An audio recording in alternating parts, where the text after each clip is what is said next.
Interesting বলতে তেমন কিছু নাই আসলে। দুষ্টামি অনেক কিছু করছি, নো ডাউট।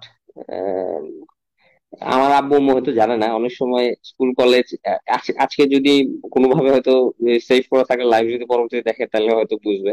অনেক সময় স্কুল কলেজ কিন্তু ফাঁকি দিছি, পালায় চলে গেছে, এই জায়গায় ওই জায়গায় ঘুরতে গেছি। খুব বেশি দিন করি নাই, বাট করা হয়েছে। এছাড়া মানে ক্লাস ফাঁকি দিতাম মোরলেস ওইখানে। ইয়া ছিল, আমাদের একটা স্পোর্টস রুম ছিল, ক্যারাম খেলতাম, এই খেলতাম ওই খেলতাম, তো মাঝে মাঝে ক্লাস ফাঁকি দিয়ে ওইখানে চলে যেতাম। আহ এই এইগুলাই আসলে। আর আমি খুব শাই ছিলাম স্কুল কলেজ লাইফে। স্কুল কলেজ লাইফে শাই ছিলাম বলতে, ফ্র্যাঙ্কলি বলি, এই যে রিলেশনশিপ বা গার্লফ্রেন্ড টাইপ এই টাইপের কিছু ছিল না। ছিল না কারণ হলো, বিকজ আই ওয়াজ শাই।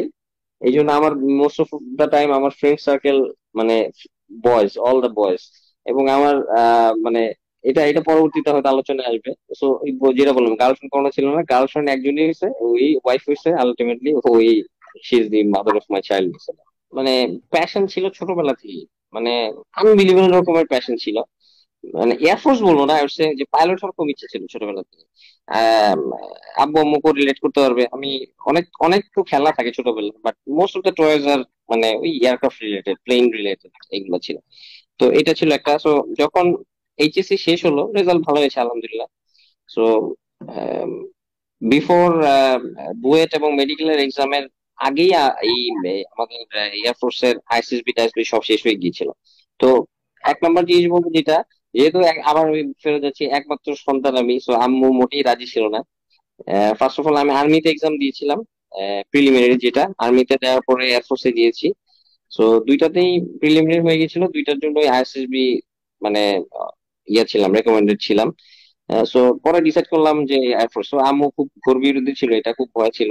আর আমি ওই রকম স্পোর্টি টাইপ ছিলাম না কখনো, যে মানে খুবই মানে physically fit or something like that. So সবাই খুব ভয় ছিল actually what I'll do in ISSB. আলহামদুলিল্লাহ আইএসএসবি তে গিয়ে আই স্ট্রাগল বলতে স্পেশালি ফিজিক্যাল অ্যাসপেক্ট সাইড, ওখানে তো অনেক কিছু দেখে, আইকিউ দেখে, কারিকুলাম গুলা কিরকম, তারপরে ইংলিশের উপরে দক্ষতা কিরকম, এগুলো অনেক কিছু দেখে। How M I helping others, অনেক কিছু আছে। সো এত ডিটেলস তো এগুলো এখন সময় নেই। বাট ফিজিক্যাল অ্যাসপেক্টটা একটু স্ট্রাগল করেছিলাম, বাট আলটিমেটলি আলহামদুলিল্লাহ it came fine. So definitely once I got the green card, it's not the finish yet, because এরপরে আবার ফাইনাল মেডিকেল থাকে, ফাইনাল ভাইবা থাকে, ইন্ডিভিজুয়াল এয়ার হেডকোয়ার্টার, ইন্ডিভিজুয়াল হেডকোয়ার্টারে। সো আমার ক্ষেত্রে এয়ার হেডকোয়ার্টারে। সো ওইটা অন্যরকম একটা ফিলিং ছিল। বাট গ্রিন কার্ড পাওয়ার পরেও still I was not sure, কারণ গ্রিন কার্ড পাওয়ার পরে I had the exam of medical. কুয়েটে ওইভাবে ট্রাই করিনি আসলে, আমার খুব ইচ্ছা ছিল ছোটবেলা থেকে আমার ডাক্তার হবো। সো মেডিকেল এক্সাম দেওয়ার পরে মেডিকেল আই গট মানে মার্জিনালি মানে সিলেক্ট হওয়ার জন্য যে মার্কস পাওয়ার কথা ওটা পেয়েছিলাম, বিকজ আই ডিডন্ট ডু এভাবে কোচিং টোচিং প্রিপারেশন নিইনি। সো আলটিমেটলি দেখলাম যে তখন ওই যে কক্সবাজার মেডিকেল নতুন খুলেছিল, সো যদি হয়তো যদি যা ইয়ে করতাম হয়তো ওই দিকে চান্স পেতাম। সো এটার পরে আইএসএসবি সিলেক্ট হওয়ার পরে ফাইনাল মেডিকেলে যে একটু প্রবলেম ছিল, ওইটার কারেকশন চলে আসে within half month. So then final viva. So ultimately ended up in FS academy. সো আমাদের সময় যেটা হয়েছিল, এখানে পার্টিকুলার কিছু ব্রাঞ্চ থাকে। সো আমি যেটা আর কি জেনারেল ডিউটিস পাইলট। সো এটা ফর দি ফ্লায়ার্স। তো যেহেতু পাইলট হওয়ার ইচ্ছা, তো সেহেতু এটাতেই অ্যাপ্লাই করেছি। Again before going to the academy, কি বলবো, সবাই খুব ভয় ছিল, স্পেশালি ফ্যামিলি সাইডে, যে how how will I do, how how will I able to cope up with the things. আমার ক্ষেত্রে যদি আমি বলি, আমি ভয় ছিলাম না, বাট ডেফিনেটলি খুব খারাপ লেগেছে। খারাপ লেগেছে বলতে, বিকজ এটা আসলে ডিফিকাল্ট টু এক্সপ্লেইন। মানে আব্বু আম্মুর সাথে তো ছোটবেলা থেকে বেড়ে ওঠা, এমন হয়েছে যে এই একাডেমিতে যাওয়ার আগে I didn't stay overnight in any other place. Excuse me, মানে আর ফ্রেন্ডের বাসায় যে রাতে থাকবো, ওইটাও করি নাই কখনো। সো আম্মুর ডেফিনেটলি অনেক এফেক্ট হয়েছে এটাতে। আমারও প্রথম দিকে খারাপ লেগেছে। আমাদের এয়ারফোর্স একাডেমিতে জয়েন করার পরে আমাদের একটা 3 মাসের একটা কম্বাইন্ড ট্রেনিং আছে, তিন তিন বাহিনীরই, এয়ারফোর্স আর্মি নেভি, এটা মিলিটারি একাডেমিতে যেটা হয়। সো ওই পার্টটা was the toughest one, because বলেছি ফিজিক্যালি খুব একটা স্ট্রং ছিলাম না। BMA training, military training is quite hard in physical aspects. But আলহামদুলিল্লাহ ইট কেম ফাইন। আম্মু সবসময় কান্নাকাটি করতো, মন খারাপ করতো, but it came fine. So আস্তে আস্তে তো I could cope up fine in academy. But তুমি যদি বলো যে রেজাল্ট অর একাডেমিতে ভালো করা, এমন টার্গেট ছিল না যে হ্যাঁ I have to become first in in my course, এরকম টার্গেট কখনো ছিল না। এটা যদি বলি, ফার্স্ট টার্ম, সেকেন্ড টার্ম, 4টে টার্ম ছিল আমাদের সময়, তো 2 বছর, এক বছরে 2টা করে টার্ম। সো ফার্স্ট টার্ম আস্তে আস্তে more or less I try to do good in all aspect, second টার্মে ফাইন, থার্ড টার্মে ফাইন, বাট ফোর্থ টার্মে যখন উঠলাম তখন আস্তে আস্তে things came up. Things came up means যে হ্যাঁ আমার সামনে আসলো যে I am doing really good, because result তো জানতাম মোরলেস। ডুইং রিয়েলি গুড, যদি আমি একটু চেষ্টা চালিয়ে রাখি তাহলে হয়তো maybe I I will be able to do that. But এমন না যে টার্গেট ওরিয়েন্টেড ছিলাম যে I have to become first, that's why I have to do, but always I try to give my best wherever or whatever I did. Um, that part was interesting. একাডেমিতে আছে অনেক কিছুই মজার জিনিস, but definitely it is really tough. 2 বছর, এখন তো আরো বেশি tough because it's 3 years. But again 2 বছরে যেটা হয়েছে খুব কনজেস্টেড, মানে খুব ক্র্যাম্পড আপ ছিল জিনিসগুলো, ট্রেনিং কারিকুলাম, ট্রেনিং অ্যাক্টিভিটিস। আবার এর মধ্যে আমাদের অ্যাডিশনাল যেটা ফ্লাইংটা, যেটা আমাদের 120 ঘন্টার বেসিক ফ্লাইং ট্রেনিং, যেটা ওটা most important part for us. তো প্রেসারাইজ থাকতাম, বাট এখন আমার যেটা সুবিধা হয়েছে 3 বছর একটু স্পেসড আউট হয়েছে। So cadets gate enough time. But again 3 বছর তো it's not easy to stay in particular academy, so that's it. But মানে কখনোই চেষ্টা ছাড়ি নেই, সেটা হলো সবচেয়ে বড় জিনিস, চেষ্টাটা করেছি। ডেফিনেটলি সবকিছুর উপরে অলমাইটি আল্লাহ তাআলা তো আছেন। আল্লাহ যেটা চেয়েছেন সবকিছু। যেটা বলছিলাম, সবাই খুব ভয় পেয়েছিল যে আমার ফিজিক্যাল অ্যাসপেক্ট যেহেতু অত স্ট্রং না, what I will do. But আলহামদুলিল্লাহ, মানে since I join the academy, from the first day till the last day, আমাদের একটা টার্ম আছে সিক রিপোর্ট বলে, যেটা মানে কেউ অসুস্থ হলে বা কেউ ফিল ব্যাড করলে we have to report to medical. I did not do a single sick report in that 2 years of training. তো ইট ইজ, এভরিথিং ইজ possible.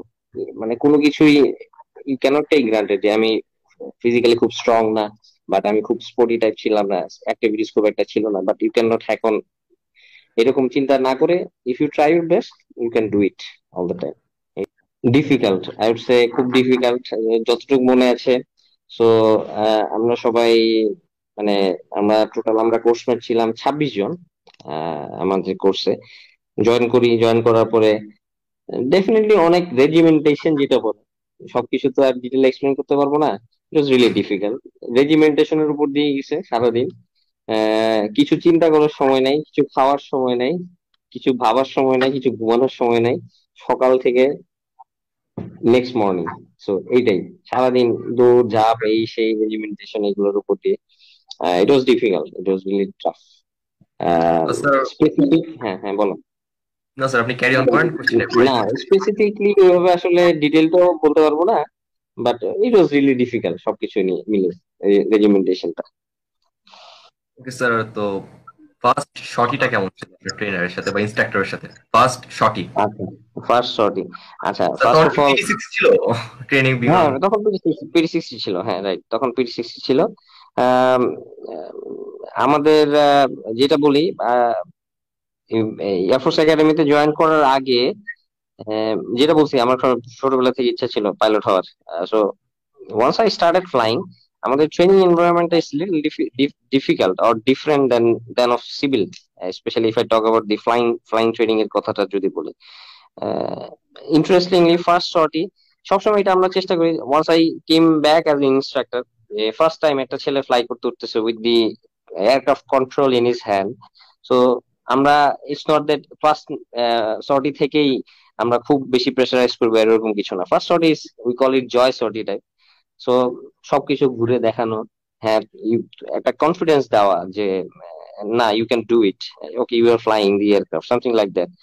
So it was, I would say, kind of a dream come true. যদিও তখন কিছু পারি না, কিছু শিখি নেই ফার্স্ট শর্টিতে। So but the instructor, my basic, I say যে আমরা যেটা বলি আমাদের বেসিক ইনস্ট্রাক্টর বলি, যে যে আমাদের ফার্স্ট ফ্লাইটটা শিখায়।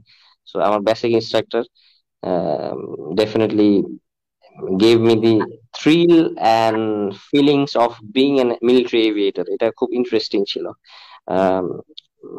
আসলে উপরে আকাশ থেকে তো মাটি দেখা বা মাটিতে কি আছে না দেখা, এটা selected, I would say selected না, খুব কম মানুষই এই স্কোপটা পায়। I am not talking about যে প্যাসেঞ্জার হিসেবে, অ্যাজ এ পাইলট হিসেবে, অ্যাজ এ মানে কন্ট্রোলার অফ দি এয়ারক্রাফট হিসেবে। এটা মহান আল্লাহ তাআলা অবশ্যই একটা আল্লাহ তাআলা blessed me with this opportunity. So এটা আসলে beyond any words, how did I feel. And এটার জন্য definitely I am really grateful to my basic instructor, because এখন যদি এটার সাথে একটু জাস্ট কোরিলেট করি, এই মানে আমাদের এয়ারফোর্স কমিউনিটিটা একটু ছোট কমিউনিটি বলবো, মানে লিমিটেড অফিসার।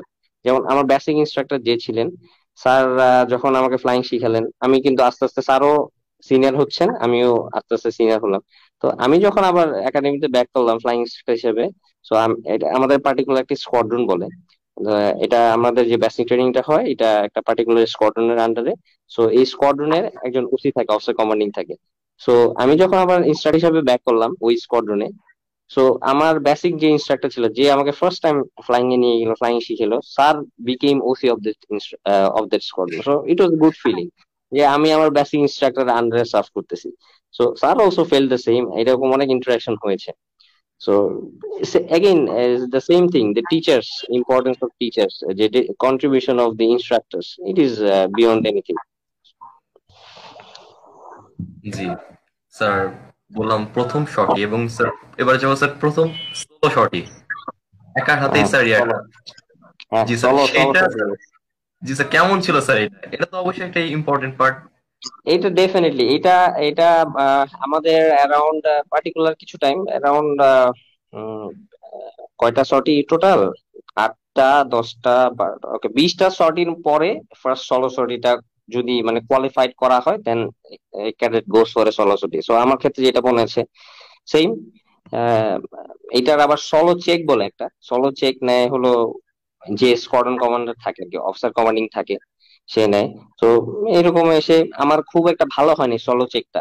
আমার মনে আছে স্যার যখন সলো চেকতে মানে লাস্ট ল্যান্ডিং ফেজটা হলো ইম্পর্টেন্ট, ল্যান্ডিং এর সময় আমাকে স্যার বলছিলেন, তখন আমার যে সলো চেক নিয়েছিলেন যে ওসি স্যার ছিলেন, মানে ল্যান্ডিং এর জাস্ট আগে আগে আমাকে স্যার জাস্ট জাস্ট টু মানে শেয়ার, মানে ককপিট এনভায়রনমেন্ট ইজ নট যে একদম চুপচাপ ভালোভাবে ভাই এই সেই বলে টলে শেখানো, অনেক কিছু হয় ককপিটে, ওইটা I will not disclose.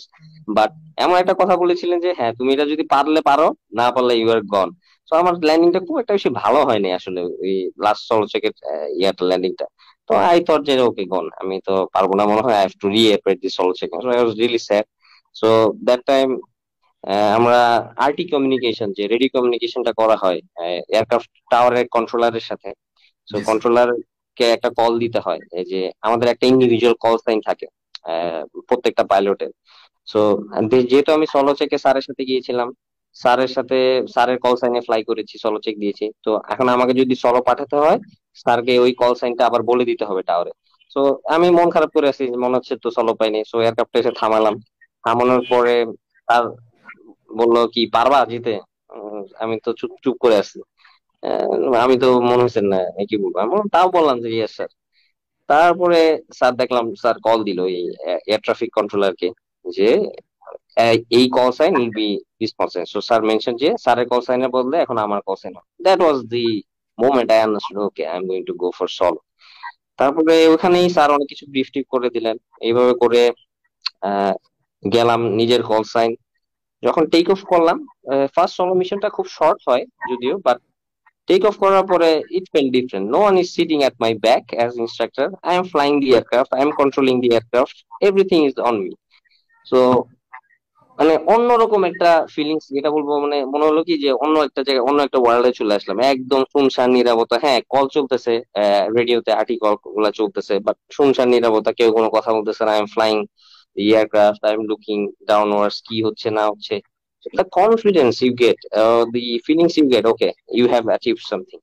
So it is a fantastic feeling. এটা excellent feeling. First day of school ওইভাবে তো আসলে মনে নাই, খুব বেশি দিন আগের কথাও না, প্রায় অলমোস্ট 17 ইয়ার্স হয়ে গিয়েছে। তারপরেও অল্প অল্প কিছুটা মনে আছে। নার্ভাস ছিলাম। নার্ভাস ছিলাম বলতে আমি ক্লাস মানে শুরু থেকে, স্কুল লাইফের শুরু থেকে আপ টু ক্লাস 6 পর্যন্ত সবসময় আমি ক্যান্টনমেন্টের মধ্যেই ছিলাম। বেসিক্যালি আমার জন্ম এবং বেড়ে ওঠা হলো চিটাগং এ। সো চট্টগ্রাম যদি বলি, এখন হলো চট্টগ্রাম। সো ওখানকার চট্টগ্রাম ক্যান্টনমেন্ট বোর্ড স্কুলে আমি ছিলাম ক্লাস 4 পর্যন্ত। তারপরে সাভারে আসা হয় আব্বু এবং আম্মুর চাকরির সূত্রে। তারপরে সাভারে আসার পরে প্রথমে ক্লাস 5 এবং ক্লাস 6 দুইটাতে ছিলাম হলো সাভার ক্যান্টনমেন্ট বোর্ড স্কুলে। বাট পাবলিক স্কুল এন্ড কলেজে ফার্স্ট টাইম মানে যাত্রা শুরু 6 এর শেষে এবং 7 এর শুরু থেকে। তো নার্ভাস ছিলাম এই কারণে বলতেছি, কারণ আমার আম্মু নিজে টিচার। সো আম্মু টিচার ছিলেন, চিটাগং ক্যান্টনমেন্ট বোর্ড স্কুলের টিচার ছিলেন, সাভার ক্যান্টনমেন্ট বোর্ড স্কুলের টিচার ছিলেন। সো মানে মোরলেস সবসময় আম্মুর সাথেই যাতায়াত করা হতো স্কুলে।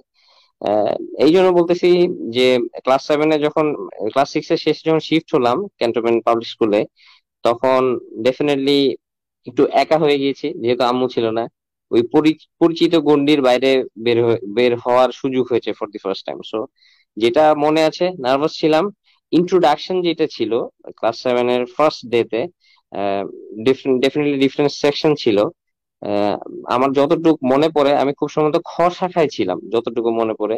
So new school, new faces, কেউ কাউকে তো চিনতাম না আগে থেকে। সো একদম শুরু থেকে যদি বলি, নার্ভাস ছিলাম, ফ্রেন্ডস ছিল না, টিচাররা সবাই নতুন, স্টুডেন্টরা সবাই নতুন। সো ডেফিনেটলি নার্ভাস ছিলাম, বাট আলটিমেটলি যেটা হয়েছে আস্তে আস্তে ওরিয়েন্টেড হয়েছি।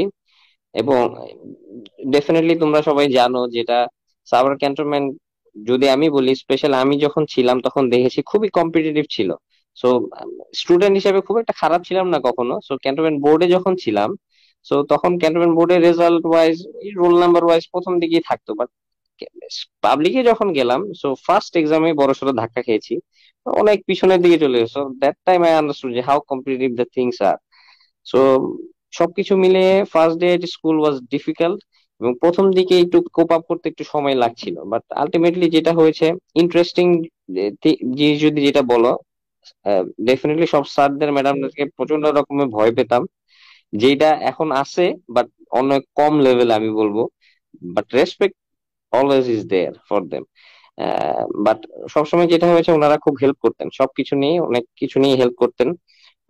আমি ওই আমাদের এক্স ক্যাপে একটা স্টোরি শেয়ার করেছিলাম, যে এটা প্রবাবলি সবাই দেখেছে বা পড়েছে।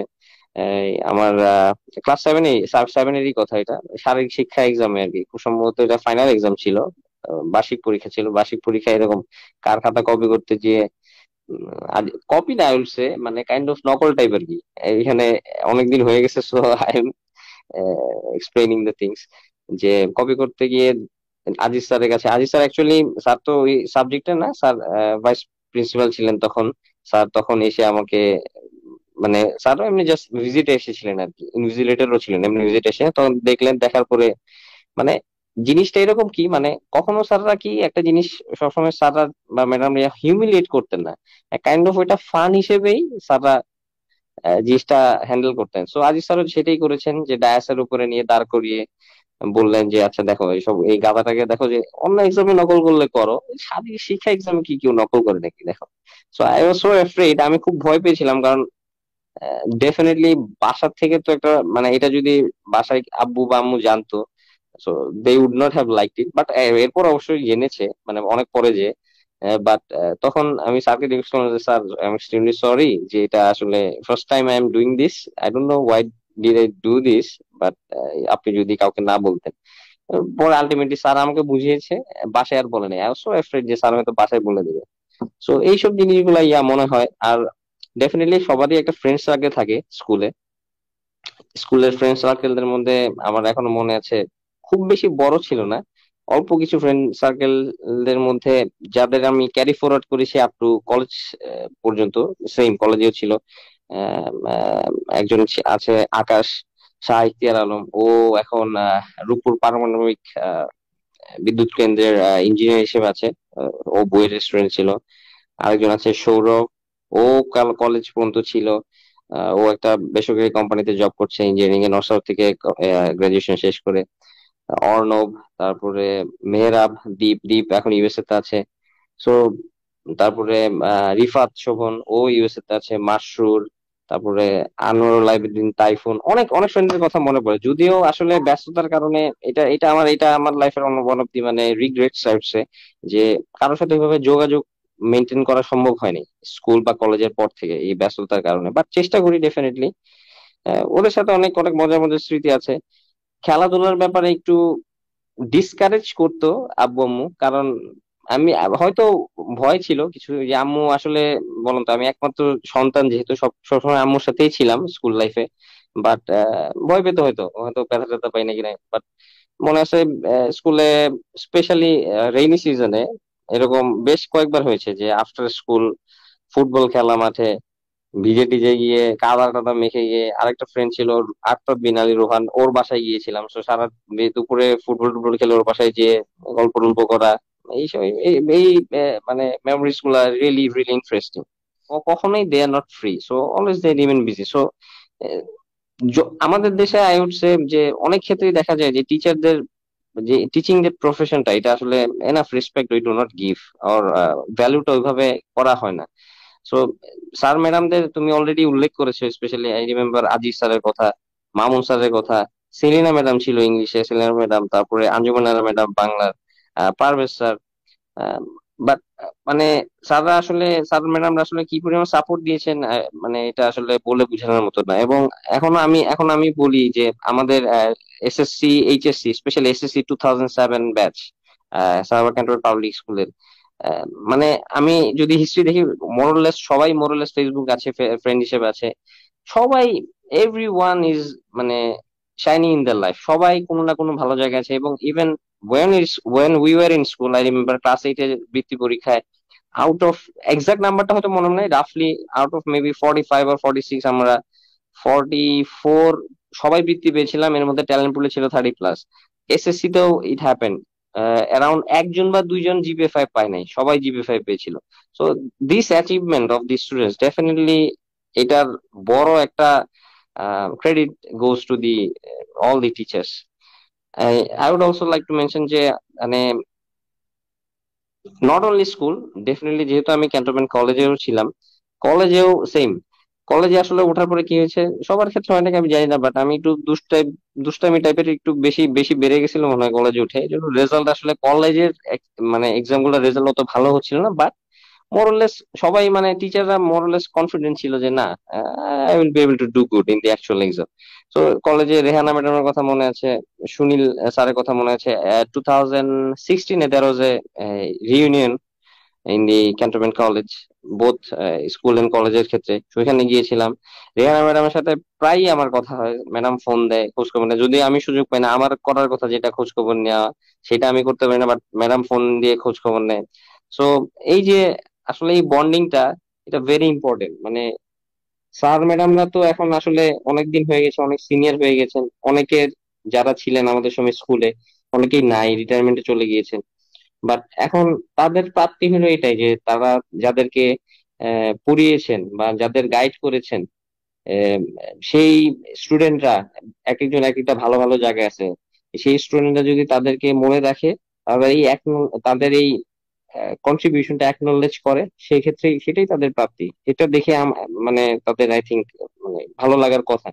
এটা আমি তো বলি, আমি যেহেতু ফ্রম এ টিচার্স ফ্যামিলি, আমার আমার আম্মুকেও আমি দেখি যে আম্মু খুব মানে খুশি হয় যখন কোনো একজন প্রাক্তন স্টুডেন্ট তাকে, আম্মু অলরেডি রিটায়ারমেন্ট চলে গিয়েছে।